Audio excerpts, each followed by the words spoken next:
Hello friends, welcome back to my kitchen. તો આજે તો હું દૂધ ગરમ કરતી હતી ને તો મારું દૂધ જ ફાટી ગયું। તો ઉનાળામાં ગરમીના કારણે જનરલી આ પ્રોબ્લેમ બધાને થતો જ હોય છે।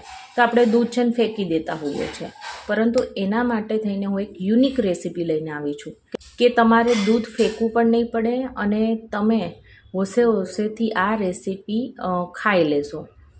તો દૂધ તો ફાટી ગયું અને તો પછી મેં શું કર્યું કે છે ને અડધા લીંબુનો રસ તેમાં મેં એડ કરી દીધું અને દૂધનો જે કંઈ માવો હતો તે મેં કાઢી લીધો અને પછી એમાંથી જે કંઈ પાણી હતું ને એ નિતારી લીધું અને ફરીથી એમાં આપણે 1 ગ્લાસ જેટલું નોર્મલ પાણી હતું એ એડ કરી તેની ખટાશ દૂર કરી અને બધો જે આ દૂધનો માવો હતો ને એ લઈ લીધો અને તેને પોટલીમાં બાંધી તેમાં પણ એક્સ્ટ્રા જે પાણી હતું એ દૂર કર્યું।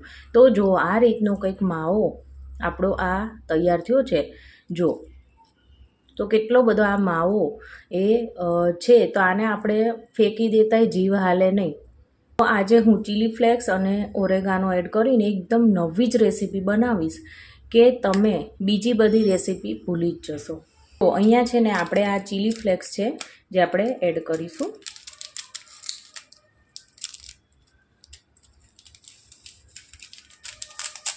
હવે આપણે ઓરેગાનો એડ કરીએ। તો એકદમ યુનિક અને સિમ્પલ રેસીપી છે કે તમે આસાનીથી આને બનાવી શકો છો। આપણે આ જે દૂધનો માવો છે એના ભાગનું આપણે મીઠું એડ કરીશું અથવા સ્વાદ અનુસાર। એકાદ મોટી ચમચી જેટલો ચણાનો લોટ એડ કરીએ અને હવે બધું જ આપણે જો આવી રીતના હાથેથી મિક્સ કરી લેવાનું છે। આવી રીતના કરવાથી આપણે જે મસાલા એડ કર્યા છે ને એ આ જે માવો છે એની સાથે એકદમ સરસ રીતે મિક્સ થઈ જશે। એની જે ફ્લેવર છે ને મસાલાની એ પ્રોપર આમાં બેસી જશે। જો મિત્રો કંઈક આ રીતનું આપણે સરસ તૈયાર થઈ ગયું છે, મિક્સ થઈ ગયું છે। તો હવે આને ઢાંકી સાઈડ પર મૂકી દેવાનું છે। હવે આ રેસ્ટ કરે ત્યાં સુધીમાં આનો આપણે એક વઘાર કરવાનો છે, તે આપણે કરી લઈએ। તો સૌથી પહેલાં આપણે ગેસની ફ્લેમ ઓન કરીશું। માટે 4 મોટી ચમચી જેટલું તેલ મૂકીએ। તો તેલ સરસ આવી ગયું છે ને તો આપણે અડધી ચમચી જેટલી રાઈ એડ કરીએ। જો અહીંયા રાઈ પણ સરસ ફૂટવા લાગી છે તો હવે આપણે છે ને ચપટી એવી હિંગ પાવડર એડ કરીશું અને સાથે સાથે તરત જ આપણે અહીંયા લસણ એડ કરીએ। તો આમાં ગાઈસ લસણનો ટેસ્ટ છે ખૂબ જ સરસ આવે છે। તો લસણ એ સરસ થઈ ગયું છે। તો હવે અહીંયા મેં એક મોટી સાઇઝની ડુંગળીને જો આ રીતના કટ કરી છે જે આપણે એડ કરીએ અને અહીંયા આપણે છે ને થોડા મસાલા એડ કરીશું। તો તે માટે થઈને અહીંયા અડધી નાની ચમચી જેટલું હળદર પાવડર, 1 નાની ચમચી જેટલું અહીંયા મેં આપણે જીરું, ડુંગળીના ભાગનું મીઠું, બસ હવે બધું આપણે મિક્સ કરીએ। તો એકદમ આપણે જે ઘરમાં રહેલા સિમ્પલ મસાલાથી આ રેસીપી તૈયાર થાય છે અને ખાવામાં તો તમને એટલી એમ લાજવાબ લાગશે। ખૂબ જ ટેસ્ટી એવી બનીને તૈયાર થાય છે। ડુંગળીને આપણે લાઇટ ગોલ્ડન કલર આવે ત્યાં સુધી આપણે થવા દઈશું। જો અહીંયા ડુંગળી છે ને એ સરસ કૂક થઈ ગઈ છે જો। અને હવે અહીંયા મેં એક મોટી સાઇઝના ટામેટાને છીણી લીધું હતું, બરાબર। છીણેલું અથવા તો તમે એની ગ્રેવી પણ બનાવીને એડ કરી શકો છો અથવા ઝીણા ઝીણા ટુકડા એડ કરો તો પણ ચાલે, જે આપણે એડ કરીશું। મિક્સ કરીએ। એમાં જો લાલ મરચું પાવડર એડ કરીશું, સાથે સાથે અહીંયા એવરેસ્ટનો ગરમ મસાલા પાવડર જે 1 નાની ચમચી જેટલો એડ કરીએ કે જેનાથી આ જે આપણે રેસીપી બનાવવાના છીએ ને એનો ટેસ્ટ છે એ 2 ગણો વધી જાય।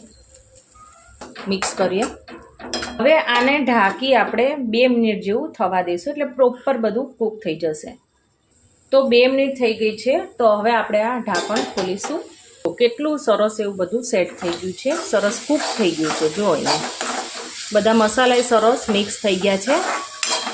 આપણે જે આ દૂધનો માવો એ તૈયાર કર્યો હતો એ પણ સરસ મસાલા સાથે મિક્સ થઈ ગયું છે। તેની બધી ફ્લેવર છે ને આ માવામાં આવી ગઈ છે મિત્રો। એકદમ સરસ એવો આ માવો તૈયાર થઈ ગયો છે। તો એ હવે આપણે આમાં એડ કરીશું। બધું એકવાર આપણે આ રીતના મિક્સ કરી લેવાનું છે। થોડી ચટણી ઓછી જણાય છે તો આપણે એડ કરીએ। 1 ચમચી જેટલું આપણે કાશ્મીરી મરચું એડ કરીશું કે જેનાથી કલર છે અને સુગંધ 2 ખૂબ જ સરસ આવશે આમાં। સાથે અહીંયા થોડો આપણે લીંબુનો રસ એડ કરીએ।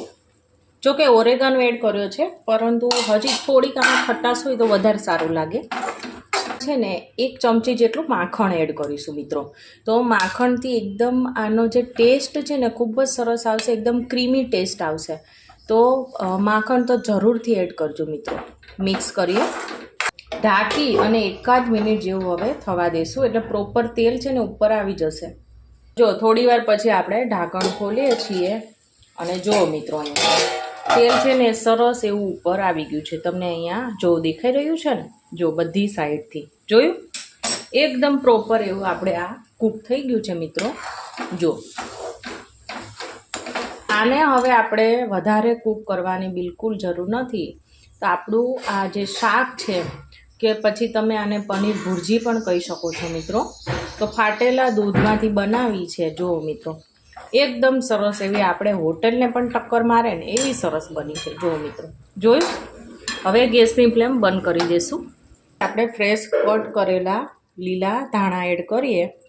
એકવાર ફાટેલા દૂધમાંથી આ રેસીપી જરૂરથી બનાવજો, બધાને ખૂબ જ ભાવશે અને કોઈ કહી પણ નહીં શકે કે તમે આ ફાટેલા દૂધમાંથી બનાવી છે. અને દૂધ બીજી વાર ક્યારે ફાટશે તો તેનો તમે વેઇટ કરશો. તો એટલી સરસ મજેદાર યુનિક રેસીપી છે, તમે જરૂરથી બનાવજો. અને આને તમે બ્રેડ સાથે ખાઓ, રોટલી સાથે કે પરોઠા સાથે કે પાવ સાથે. તમે ઇવન આને છે ને જો રાઈસ સાથે પણ એડ કરીને તમે ખાઓ તો પણ એટલી સરસ લાગશે. તો મિત્રો એકવાર જરૂરથી ટ્રાય કરવા જેવી આ રેસીપી જરૂરથી તમે એકવાર બનાવજો, બધાને ખૂબ જ ભાવશે. તો મિત્રો મારી આજની આ રેસીપી ગમી હોય તો મારી ચેનલને સબસ્ક્રાઈબ, લાઇક અને શેર કરવાનું ના ભૂલતા.